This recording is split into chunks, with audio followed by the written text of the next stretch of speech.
restraining order because she started calling witnesses on our list, trying to convince them not to testify.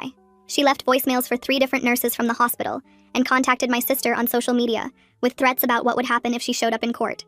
The prosecutor added witness intimidation charges, and she got arrested at her job, which made the local news. Tom had to watch his girlfriend get walked out of her office building in handcuffs, while news cameras filmed everything. During Tom's deposition, he sat there sweating while Lauren asked him question after question about the pregnancy. He admitted he found pregnancy gross, but kept saying we were taking it out of context, and he didn't mean it like that. Lauren pulled out every single piece of evidence showing him avoiding me for 9 months and asked him to explain each one. He couldn't explain why he never went to a single appointment, or why he was at the golf course instead. He kept contradicting himself, saying first that I never told him about appointments, then admitting I did invite him. But he thought golf was more important for networking. Lauren's assistant found something incredible when going through the evidence Tom's lawyer had to provide. Tom's browser history showed he'd been searching for custody lawyers and reading about parental alienation tactics 3 weeks before I even went into labor. He'd bookmarked articles about how to get full custody and downloaded forms for emergency custody orders while I was still pregnant.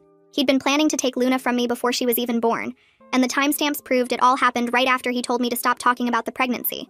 The judge ordered psychological evaluations for both of us, which meant spending 4 hours with a court-appointed psychologist, answering questions and taking tests. Mine came back completely normal, with the doctor noting I was dealing with appropriate stress given the situation, but showing no signs of mental illness or instability. Tom's evaluation was different because it showed narcissistic tendencies and an inability to accept responsibility for his actions.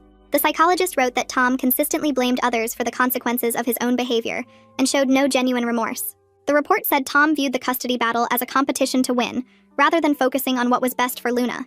Tom's workplace finished their investigation after interviewing everyone who worked with him and reviewing the security footage of his girlfriend getting arrested in their parking lot. They fired him for creating a hostile work environment and lying about his family situation to gain sympathy from coworkers. He'd been telling people I was keeping him from his daughter, when really he'd been the one who abandoned us during the pregnancy. The termination letter mentioned damage to the company's reputation and his lack of judgment. Without a job, Tom couldn't pay his lawyer the next installment of fees, and the lawyer filed a motion to withdraw from the case. The judge wouldn't let him quit this close to the final hearing, but said Tom had to pay up front for the lawyer to continue. Tom spent 2 weeks trying to get loans and asking family members for money, but everyone knew why he needed it and nobody would help him. His own brother told him he deserved what was happening after how he treated me. Tom's grandmother called Lauren's office and said she wanted to pay my legal fees because she'd been horrified by Tom's behavior.